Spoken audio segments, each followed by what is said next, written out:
So this is the last of a three-part series that we've been doing. And I'm really excited to dig in here. What we've covered so far is a couple things. So we've talked about crossing the chasm. So the first session, a couple of weeks ago was all about, what was it like for these three to go from 6 to 7 figures? A lot of that was the mentality, the mindset. I know one of the things that you guys all have in common too is coaches and mentors and stuff were a really big part of that journey. Last week, we talked more about outbound. So breaking through, getting the meeting. And today we're going to focus on running the sales motion. So each of these three are going to sort of unpack and reverse engineer a deal that they've closed. And I'm super excited for that. But Jamal, just to give him a quick intro, has been a career enterprise seller for over 20 years. In 2012, he closed his first big deal with Oracle, 50 million bucks. And he runs a business now called Mega Deal Secrets. Jamal, what are you going to be sharing with us today? The theme of my deal is all about how to turn around an extremely upset customer ready to leave and basically do a business transformation to keep them. Yeah, upset customers. That's a good one. All right. And we got Brandon. Brandon sold over $50 million in SaaS sales. He's generated $27.3 million in ARR with a 78% closing ratio, which is just crazy to me. He runs a business called Be Focused, Live Great, where he works with reps to help them elevate the career of sales. Brandon, what are you going to be talking through us about today? I'm going to be deconstructing the power of the unsolicited bid to get in connected with the C-suite. Unsolicited bids. Dude, killer. All right. And then last but not least, Ian spent close to 9 years at Salesforce, where he was a #1 rep and hit almost 400% of quota 2 years in a row. And he has a business now where he helps AEs achieve extraordinary results by mastering the mindsets, habits, and skills needed to perform at the highest level in sales. Ian, good to have you again. What are you going to be walking us through today? I'm going to walk through the power of a change agent and specifically how they can bring in all the other key stakeholders that are needed for multi-threading in a large, complex deal. Very cool. All right, let me stop sharing here. Let's get to it. So Brandon, we're going to start with you.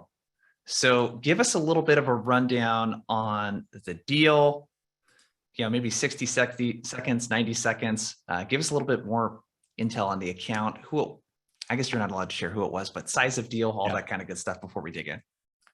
Yeah, it was a top 5 global cable company. And the deal came about because the EVP, an executive on their side who's in charge of customer experience, actually attended one of our events 3 years prior.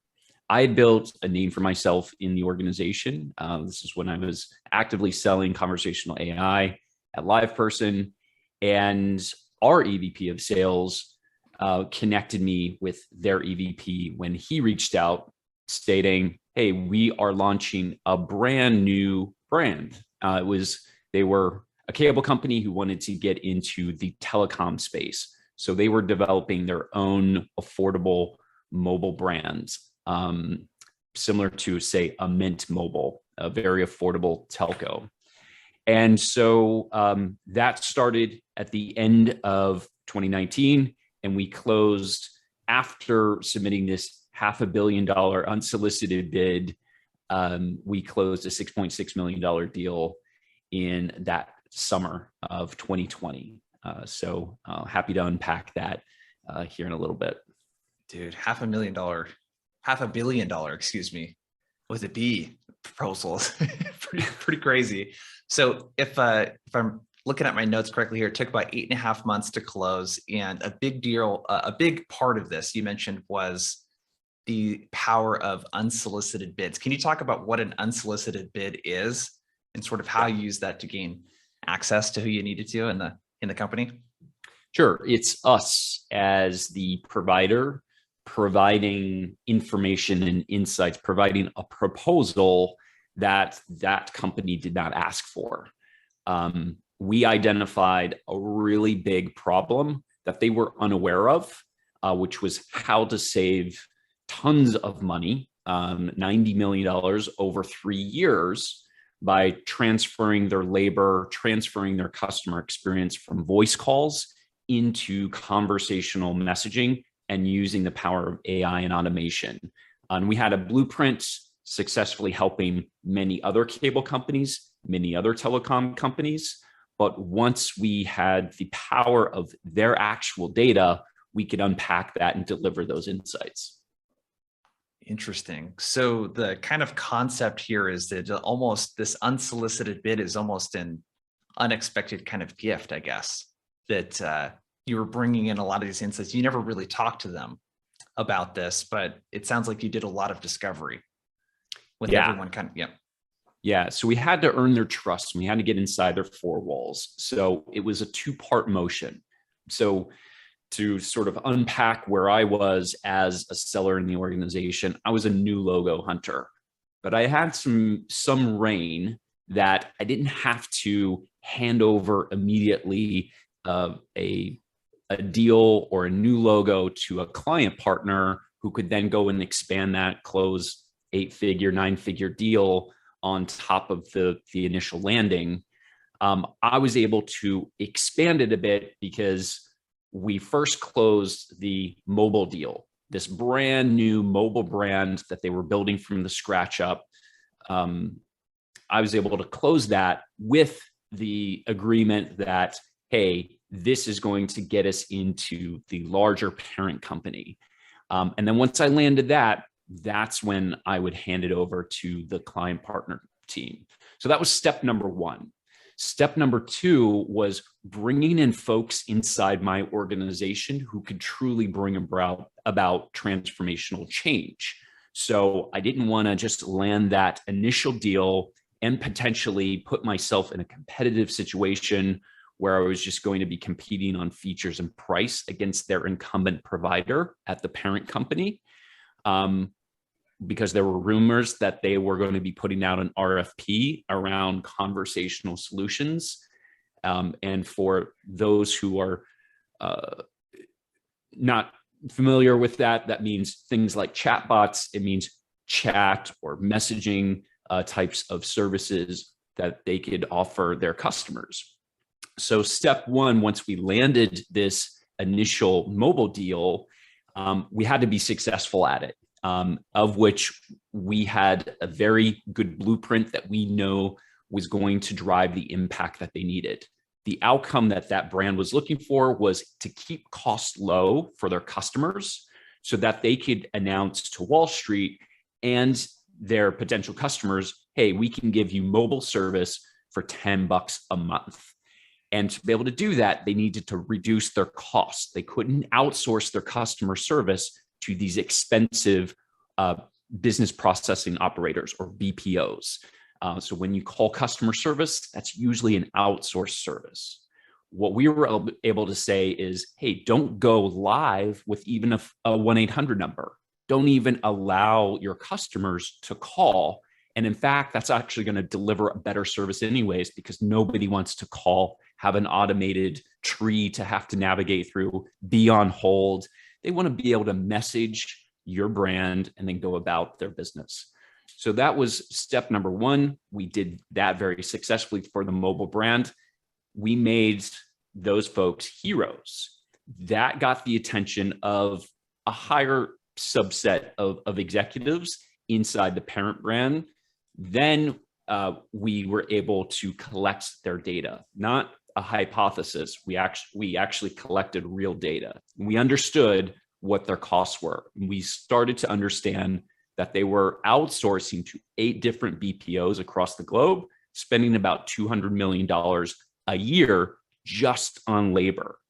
So we were able to take that data, synthesize that with what we know we could achieve very conservatively, and put forth a proposal that ended up being $500 million over that 3 years, but it would save them $90 million in total. So they could write that off as basically, a reduced expense, an operating expense. And we were able to contract on that. We were willing to contract on that because we were willing to take that on as a managed service. And so that's why I needed to pull in some folks who had those chops. And by putting forth that unsolicited bid, that number immediately got the attention of their COO and CEO. And that helped us to bypass the RFP that did get put out. We completely circumvented that and went straight to having these conversations with the C-suite. And we landed with at least one initial deal for $6.6 million, where we took one use case to challenge this concept of challenging one BPO with the goal of getting proven results and then scaling from there. They're still a current client of LivePerson, one of the biggest. Okay. So I think one thing that we could unpack, and I see a few people asking questions. I forgot to mention that you get questions as these people are coming up. I want to get to as many of them as possible. So keep them coming. I want to kind of open this up for the group here, because this unsolicited bid thing is really interesting. That seems like it was a really key part of you landing this deal. Faraz asks, how do you make sure an unsolicited bid gets the right traction if they're not expecting it or even aware of it? An unsolicited bid would have to be targeted to the C-suite, correct? So I'll kind of open this up for everyone. When you think of these unsolicited bids and how to get traction, how to get the data that you need for this, where do we start? How do you guys think of that? So in this particular situation, I'd love to hear from Jamal and Ian on this. That step one was critical. We would not have gotten that actual data had we not started small. So the playbook was this. We showed them a large vision, even when we were just talking about the mobile company. We had a distinct point of view that we came in on, because we were a category of one when it came to transforming cable companies and customer experience using conversational AI. We had that playbook because there weren't many companies doing that. So that gave us the confidence to come in, start with a big vision. But starting with a big vision and trying to execute on a big vision is very hard. Executives who are very busy, they need prescriptive next steps. So we had a big vision, but we started small. That starting small allowed us to get in the door and execute an MSA very quickly. With an MSA now, we were inside their four walls. And once we were inside their four walls, we could collect actual data, not a hypothesis on data, this banging our head against the wall. Hey, please share this data with us. What does a brand do in that situation? No, thanks. We'll give you some data, but we want to save this for procurement so they can beat you down on price. We collected real data because we were heroes and we moved fast. So we were patient to say, okay, we'll land a $150,000 deal right now, but we know that this could give us a much bigger opportunity. If we were inside the four walls, we didn't have the MSA and had access to real data, we're just sort of shooting blindly. Jamal, how do you sort of think of this, and what's your experience been with this type of approach? Never use the word never or always, but I'll use always. There always seems to be some kind of proving event before a big deal. So what Brandon is talking about is kind of a two-step mega deal. And the first one was the small deal that did two things. It got an MSA done. That's massive. And it opened the door to a real assessment, a proving event, a proof of concept, a proof of value with real data.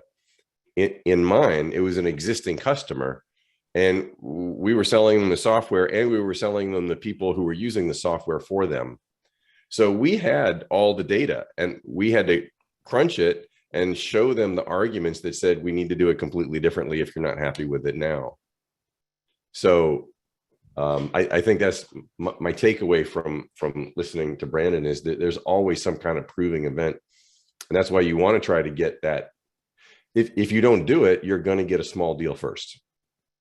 Brandon couldn't do anything other than a small deal in that scenario. So he did, but he kept the account and he got his mega deal, and it was a two-step mega deal. It wasn't land and expand, and then you forget it and go on to the next account. It was a conscious strategy to do both.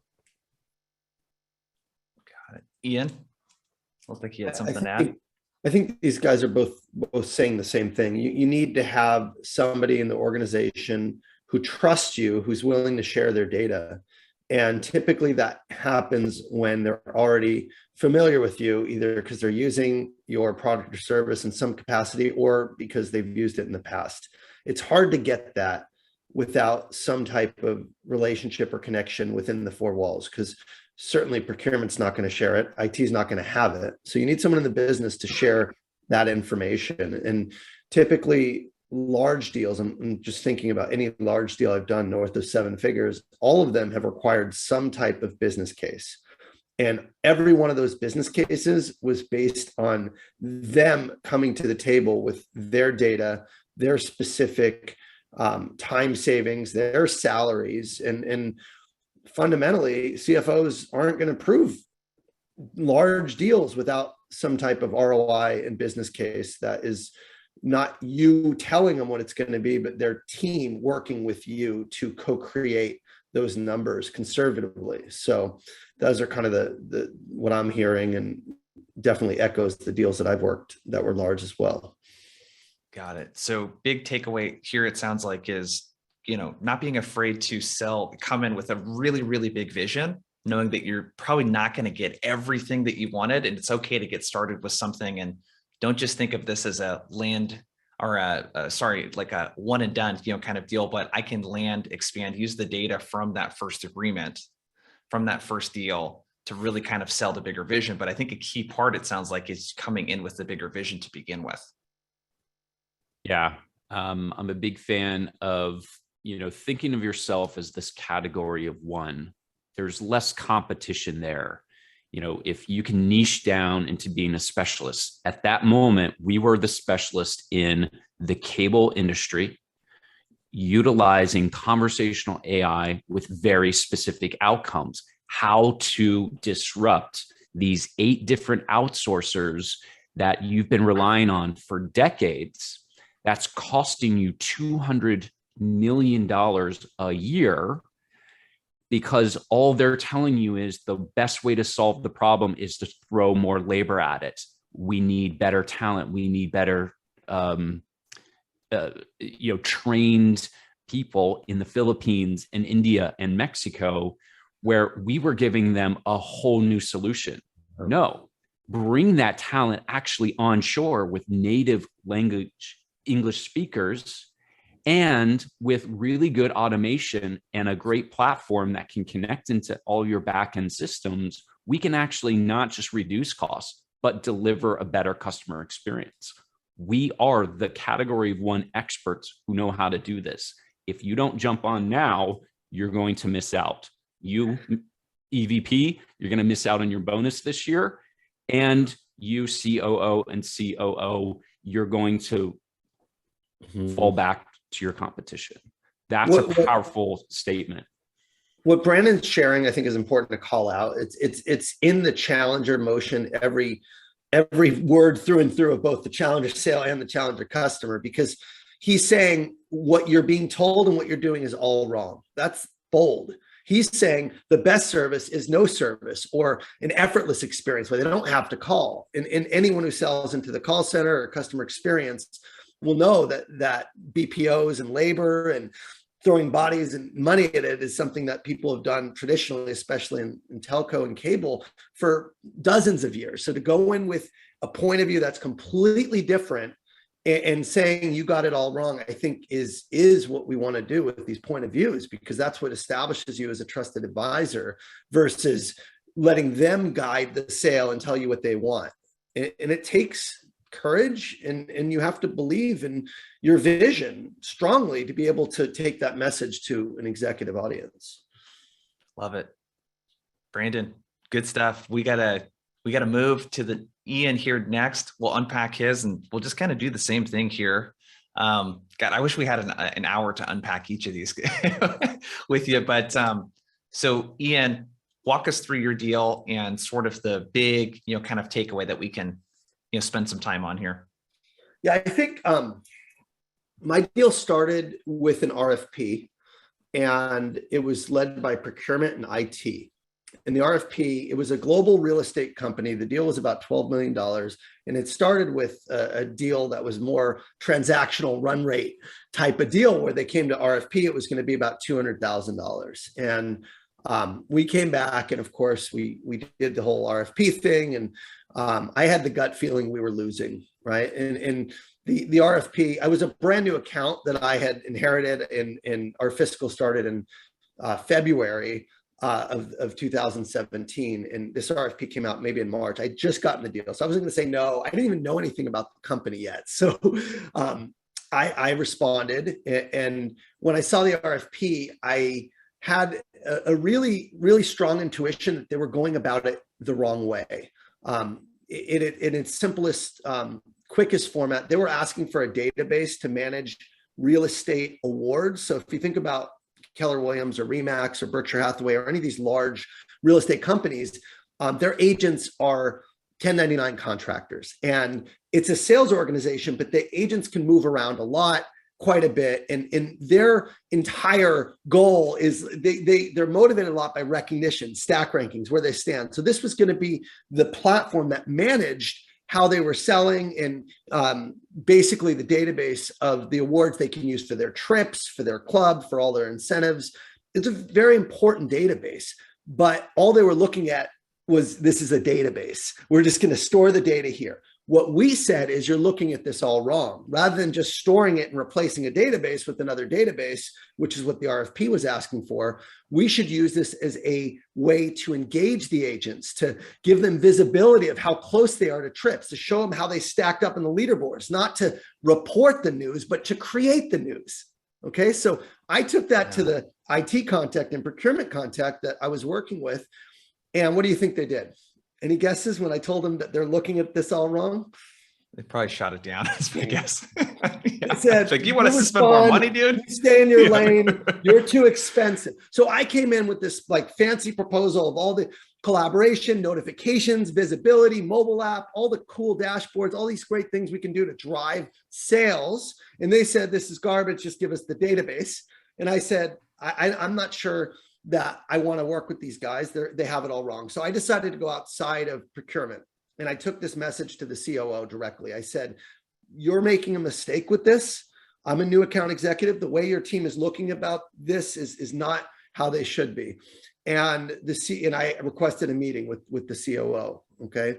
And I gave him my point of view. I said, here's how you should and could be looking about this. And he said, I'll meet with you. So we sat down, the COO and his VP of solutions strategy came into the meeting, and they said, Ian, awards is just one of our problems. We got a much bigger problem in our organization, and we need your help. And he didn't say we need your help. He said, we have a much bigger problem right now. And our problem is, awards is one of 60 projects that we have on the table in IT. And of those 60, only 3 have been delivered on time and under budget. Our organization is building everything ourselves, and we can't keep up with our competitors. Compass is disrupting the industry. Zillow's now getting directly into our space, Redfin. And if we don't innovate faster and we don't deliver faster, we are not going to be in business. Agents are leaving. We can't deliver value fast enough, and we have a much bigger problem. What would you suggest? We don't want to go down this rabbit hole with just awards. We need to have a innovative culture and a platform that enables us to build much faster, not just this app, but multiple apps. And so what do you suggest?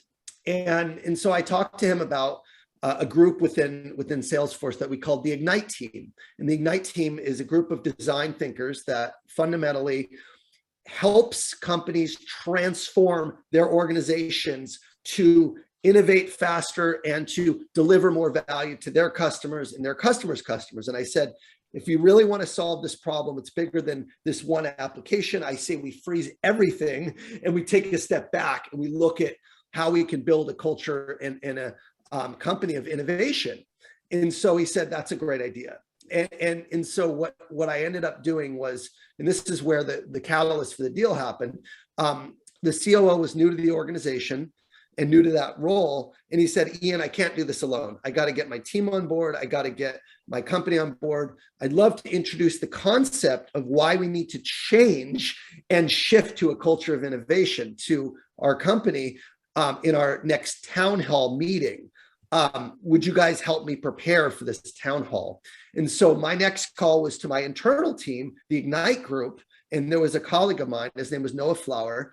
And I said, Chris, well, I guess I can use the name. I'm not going to say the name of the company because we're talking about deal sizes, but the context, the COO, his name was Chris. And I said, Chris, I think you should talk to Noah. And Noah is a strategist. He can help you prepare for this town hall. So Chris and Noah spent multiple meetings kind of coming up with the hypothesis, the story of why this real estate organization needed to change to keep up with Zillow and Compass and the changing landscape that was being rapidly disrupted. And that was where we kind of got the deal, frankly, is we became a trusted advisor to them. Before we ever talked about Salesforce, our services, our products, we helped him create a narrative of why they needed to change, which frankly is 60% of the sales motion, is getting all the people within the company to agree they have a problem and agree on a direction of what they wanted to do. So that was about a month. And then once he did the town hall, which was very successful, then he said, okay, what do you suggest that we do next? And then we went through this whole design thinking exercise where we were traveling around the country, meeting with real estate agents, understanding, what it was like at the ground level. And we spent about 2 or 3 months really collecting all the data we needed to help them not only create a new way of working, but understand in detail what wasn't working for them right now. And then we came back and we did a massive design thinking workshop where the COO brought in his CEO, his CIO, his CFO, his controller. There's about 20 executives. They had to be VP and above. And I have a picture of this because the importance and why I want to share this is really the value of what a change agent at the executive level can do for a large deal. So this is the size of just the group that went into the design thinking workshop. This is what we were doing. We were having everyone in a room for 2 days to figure out what they wanted their future to look like using design thinking methodology. And again, by the time we got to the proposal stage and the business case stage, they were already decided that they were going to work with us. So taking them through this discovery process, guiding them through the sales cycle was the way that we won the deal. And the signing only took a couple of days. It was a very fast, once we got that sponsorship, the whole deal closed in under 6 months. Dude. Go ahead, Jamal. Ian, I've been burning for this question from the beginning. To me, one of the most exciting pieces is just getting that meeting with, who was it, the COO, going around procurement. So how did you do that? How did you navigate to the COO and not, I mean, maybe you did, or how did you manage whatever repercussions with procurement and others landed that? And then in that meeting, what was he really just an open kimono and, hey, we need your help, or was he kind of closed? Or so that's 2 questions, right? How did you get, what's the color behind getting that meeting? Mm-hmm. And then what are the details, fly on the wall details of what that meeting was like? So the first, my philosophy, and I err on the side of being more aggressive and maybe pissing people off than probably most people, just because I believe you only live once, and if you want to do something, you just have to do it. So I'm probably a little bit more rough around the edges than some people who maneuver a little more delicately. So the way I got the meeting was, first and foremost, my philosophy is never take a no from someone who can't say yes. So procurement and IT was saying no, but they couldn't say yes to my proposal. So that was like, okay, well, I'm talking to the wrong people. So I'm a big believer, like you, Jamal, in going high fast. So once I saw we were kind of losing and your procurement was kind of pushing us down, I saw that the COO was new to the position, and I reached out directly and I gave him a long email, and I gave him the details. I said, here's what I'm hoping we can do with the project. Here's what your procurement's telling me. I need your coaching. I need your guidance on the best way to navigate this, because I really think the company is making a mistake by not looking at this closer. And then I asked him for a meeting. So it was very direct. It was via email, and he took the meeting, but it was with the context of sharing my point of view. Here's what we're saying. Here's what your procurement's saying. Here's why I think it's a mistake. I'd like to get your coaching and guidance on the best way to navigate. That's key. So you ask them to give you guidance. It's humble. I almost always ask for coaching and guidance versus like, you need to do something about this, so that's kind of the tone of the email, if you can imagine. And then once I got the meeting, I shared our point of view. Real quick, Ian, I want to, Sure. Oh, dude, there's just so much here. You ask for coaching and guidance.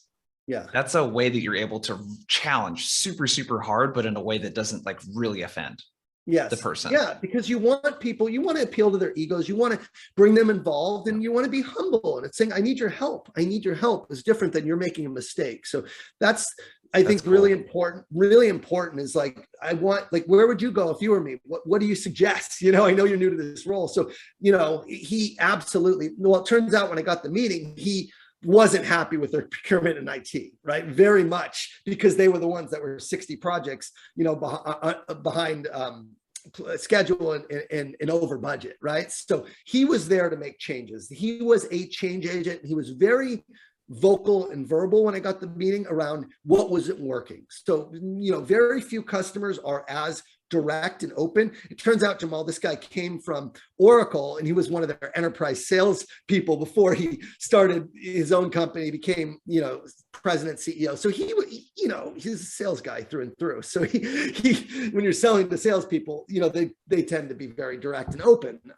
And so you didn't know he was a change agent. You masterfully got the meeting, but in that meeting, he kind of revealed himself as a change agent, and then it was off to the races. Yeah, he said, my MO is I need to change all of this, Ian. This is ridiculous. We have 25% of our company is IT staff, and they're not delivering anything. We need to start outsourcing. We need a platform. We need to deliver value. This ain't going to work. I'm here to make changes. He was very, type A, the buck stops here kind of leader.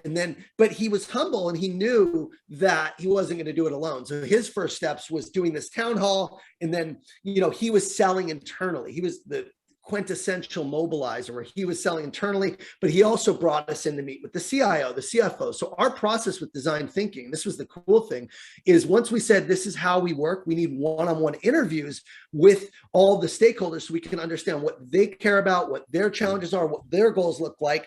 And that's not going to include you, Chris. He was like, great, I want you to talk to them. I want them to be on board. So in those interviews, the design thinking team literally got meeting with the CEO, CFO, and now everyone that's on the executive committee is telling us exactly what's not working. And we had so much by the time we got to the proposal phase to go off of. It was already a done deal. So I think that was a big part of it, is that we weren't just single threaded through him. He was humble and smart enough to bring in his team and also let us meet with his team one-on-one, but he still controlled kind of the overall engagement and was our main point of contact. So that was like when I realized design thinking was such a powerful way of working, because now he was getting us meetings with the entire C-suite where I never would have gotten those on my own. But through that design thinking engagement process, that was just part of the process. We have to meet with the stakeholders one-on-one before we do the workshops. So that was pretty cool. I'm really glad you bring that up, Ian. I think this is an opportunity that's missed by a lot of sellers, because in enterprise strategic selling, it's not a sales challenge that we face. It's a buying challenge that we're trying to solve for. And if we can take our sales hat off and put our design thinking caps on, that's the catalyst that you beautifully unpacked in this really large deal.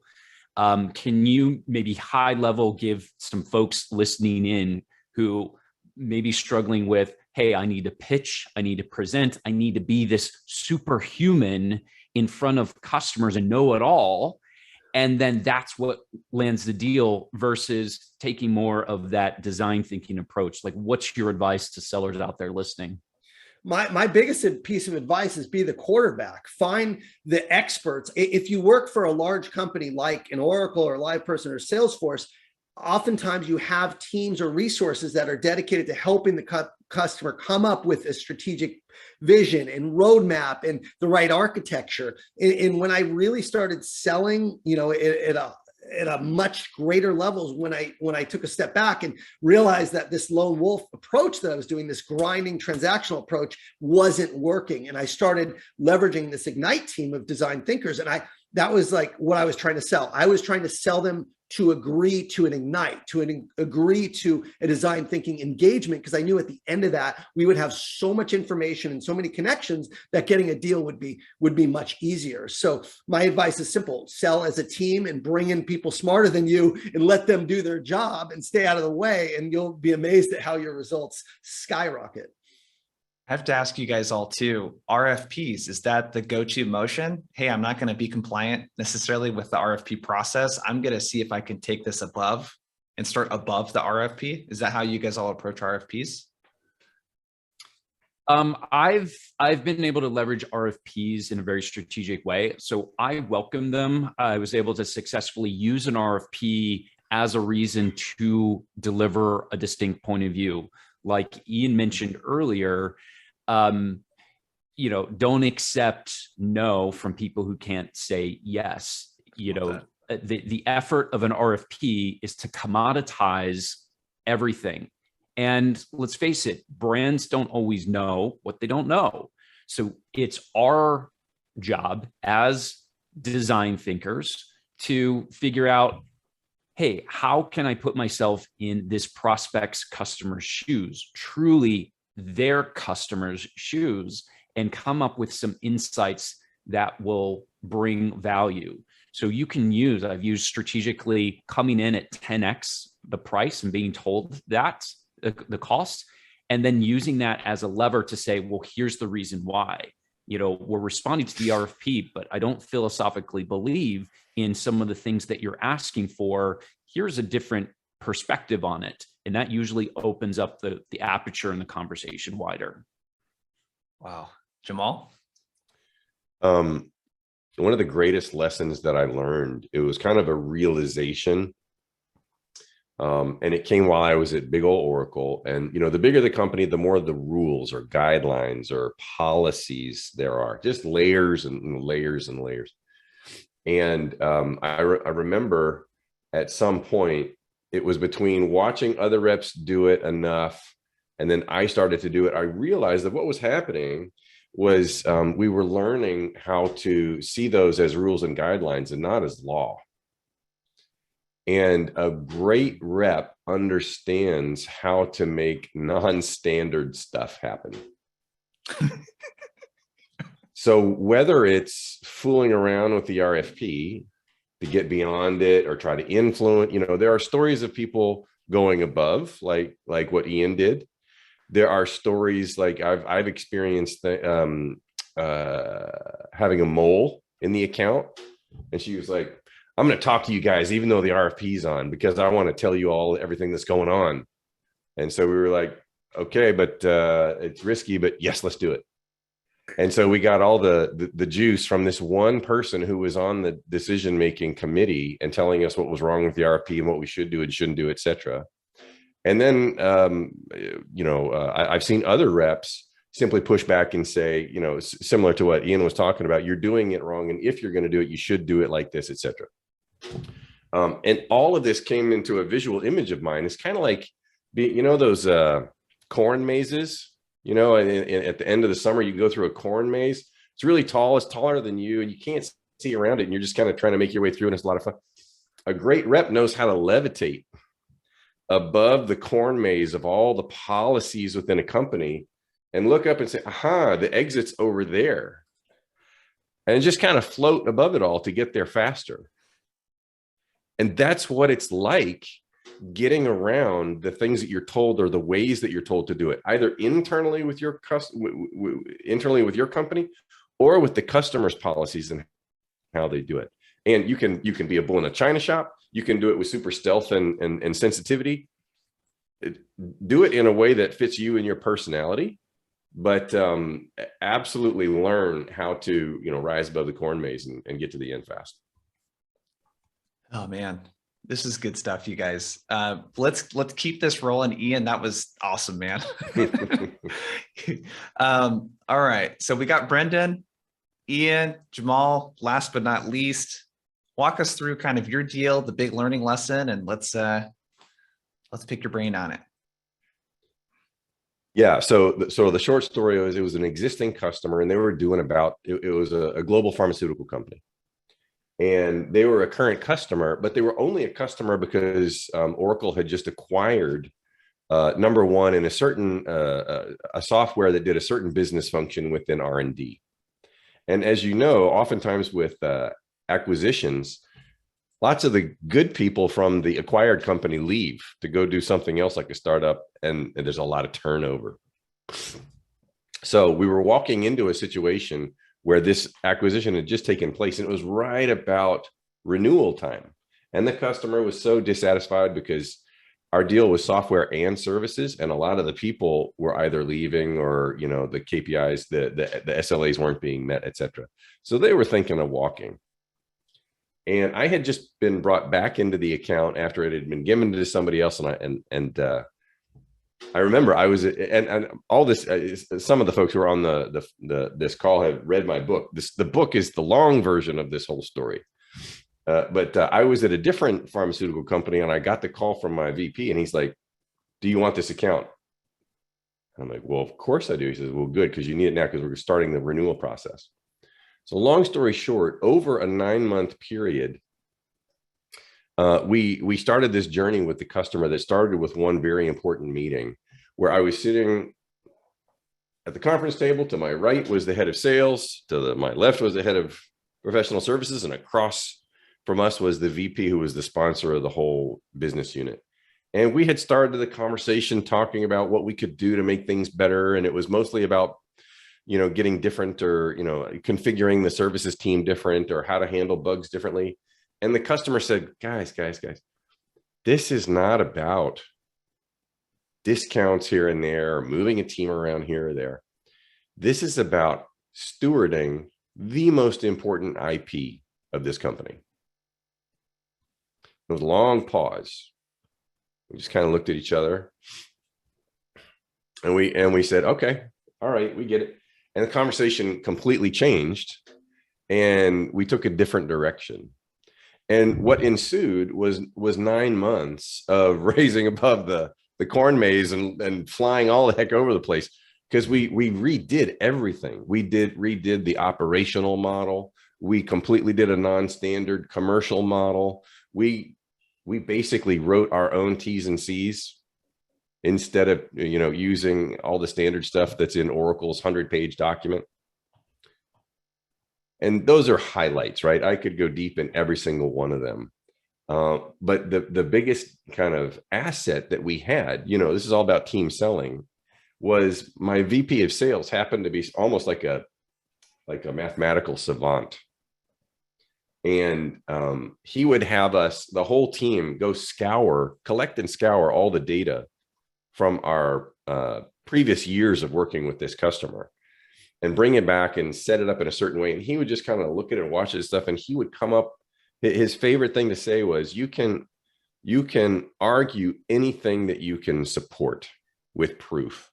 And with numbers, you can prove all kinds of things. So it was his favorite selling tool, was numbers.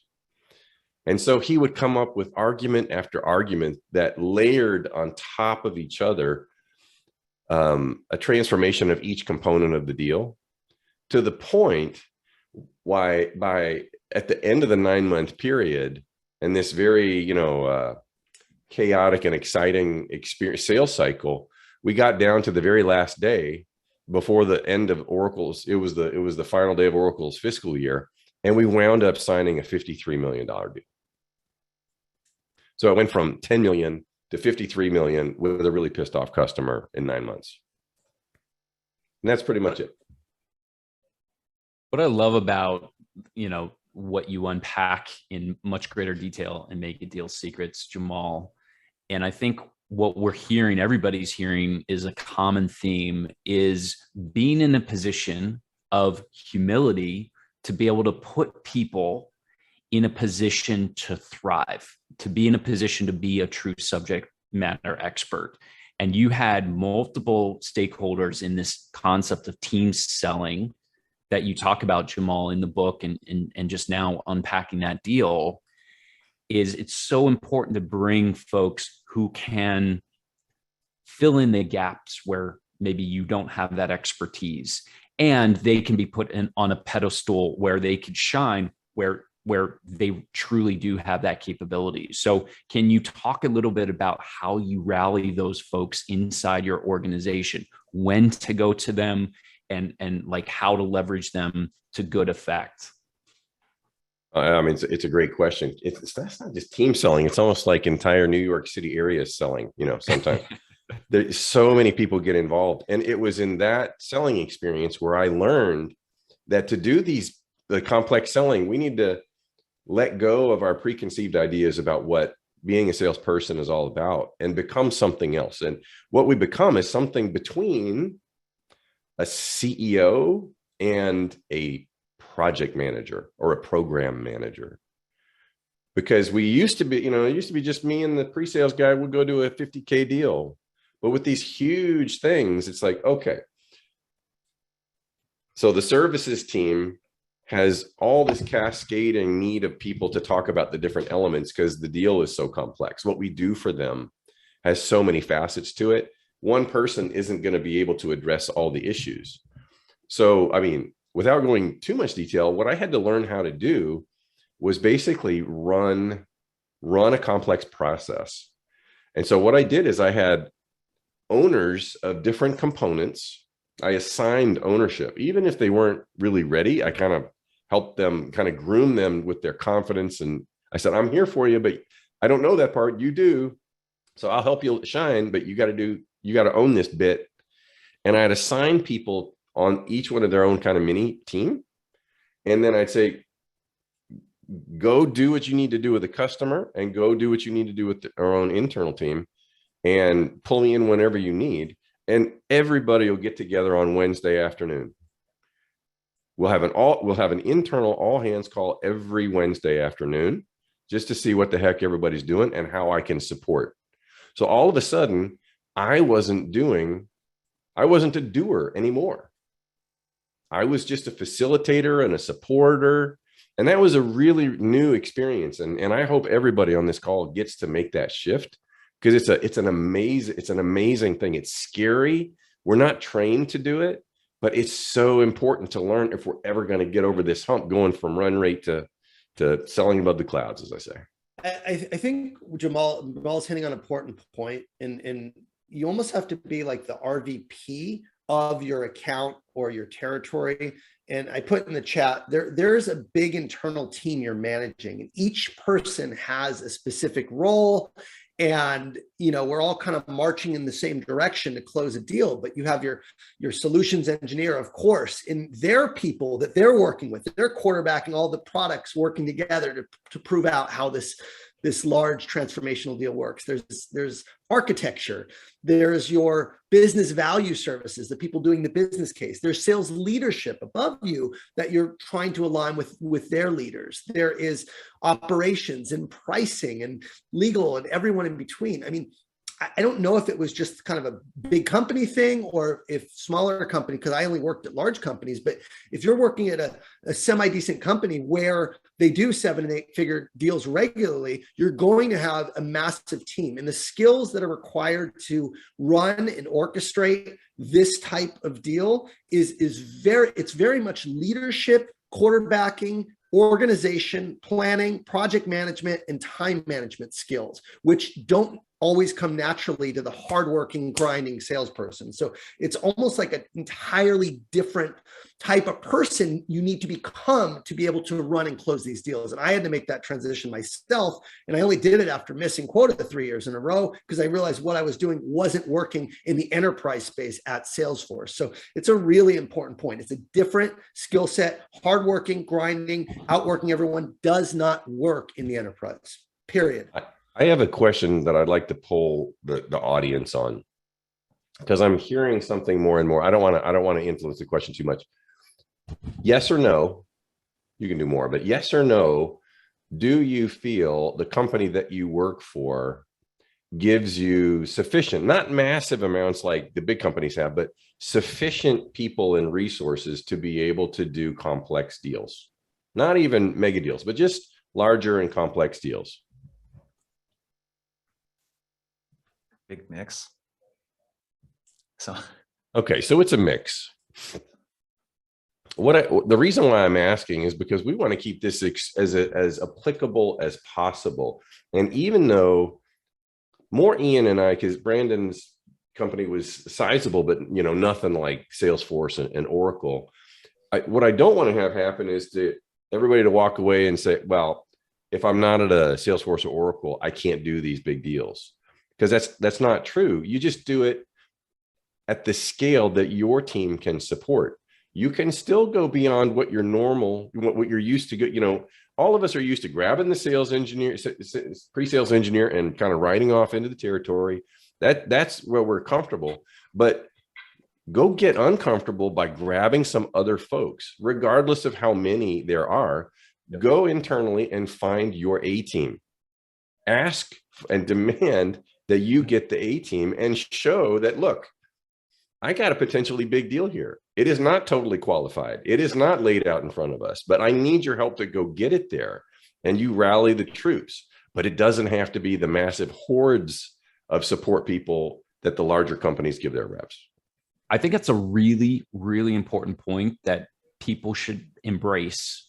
If you're going to really embrace one thing, it's that important thing is it doesn't matter, honestly, where you are. You have to go outside of the typical prescriptive nature. I've been talking a lot about this through mentoring and some of the advising sessions that I've been having. This is probably the biggest topic that comes up the most.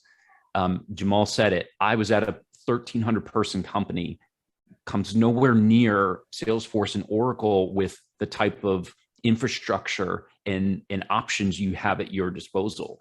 I had to take it upon me to sort of go outside the typical zone of a typical run rate seller. Before that, I was at a 300 person late stage startup, one of two people selling enterprise solutions.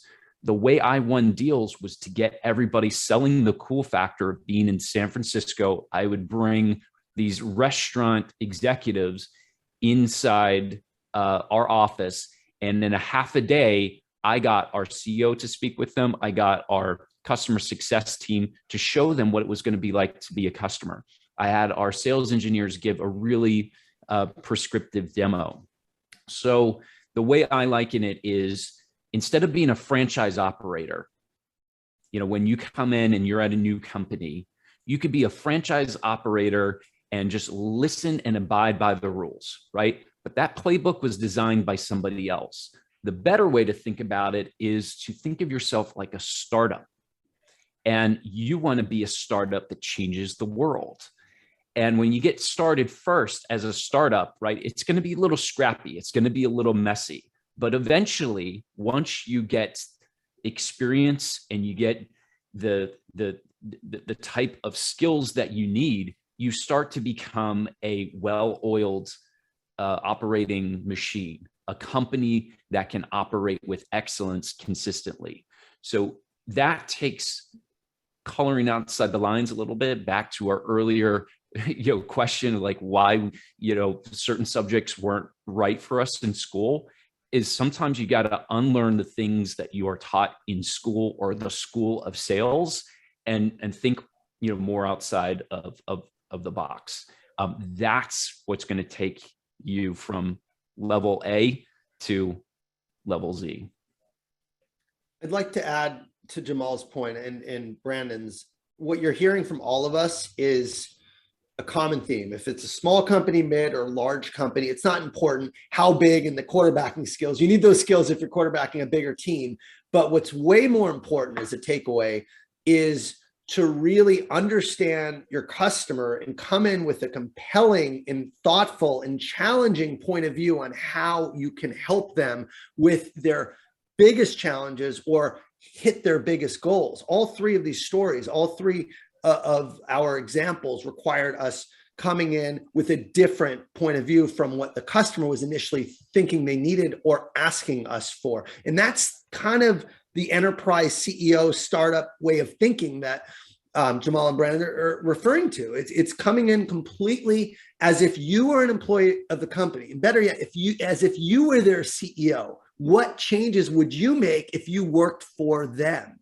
And when you can kind of position it as really, in service of them and helping them with things, especially things they don't know, a problem they didn't even know they had, you are going to get the access to the right folks. You're going to get the respect. You're going to get the ears and the attention of executives that ultimately can drive some of these big deals. So really come in without, necessarily listening and just doing whatever they tell you they want. Come in as, a blank slate, and here's what the right thing to do is to transform their business, and know your product and service really well. Know other customer stories, like how you've helped other customers, so you can have that point of view that's rooted not in fantasy, but in actual case studies and other customer success stories. And that's the key, right? Come in with that big vision that's really going to make a splash for your customers. I love that. You guys, this was awesome. God, I wish we had another 2 hours. You guys made my job really easy today too. I didn't have to ask many questions. You guys, this is so great. I want to thank Jamal, Ian, and Brandon, you guys again for spending the time over the last 3 weeks doing this. I learned a ton from you guys. A lot of the people participating learned a ton. And I want to thank everyone that was here today interacting. This was super, super fun. But any just last, kind of places that you want to let people know where to connect? We'll start with you, Ian. Where can people go to follow you, connect with you, all that good stuff? LinkedIn is the best place. Just hit me direct. I'll send you my newsletter, my YouTube. If you want hands-on coaching and support, my new platform is live, taking customers. It's called Untap Your Sales Potential. Untapyoursalespotential.com. Go there. All the information you need is up there if you want to work, more hands-on than just the YouTube videos. Awesome. And Brandon? Yeah, definitely follow me on LinkedIn. I post every day, deconstructing my approach from my successes and failures. And then our first product that we put out to the world is 7 Steps to 7 Figures. You can go get that at 7stepsto7figures.io. Awesome. And Jamal? Yeah, of course. Hit me up on LinkedIn as well and follow me there. And there's a couple other resources. So on my LinkedIn page, in the featured section, you can find access to my book, The Mega Deal Secrets, the long version of the story I told today. And then there's a number of things that I do working with individual contributors and teams, and all of them are at jamalreimer.com. Awesome. I dropped our LinkedIn's into the chat for you guys. Thank you guys again. Have a good rest of your day. We'll see you soon. Later, everyone. Thanks all. Bye.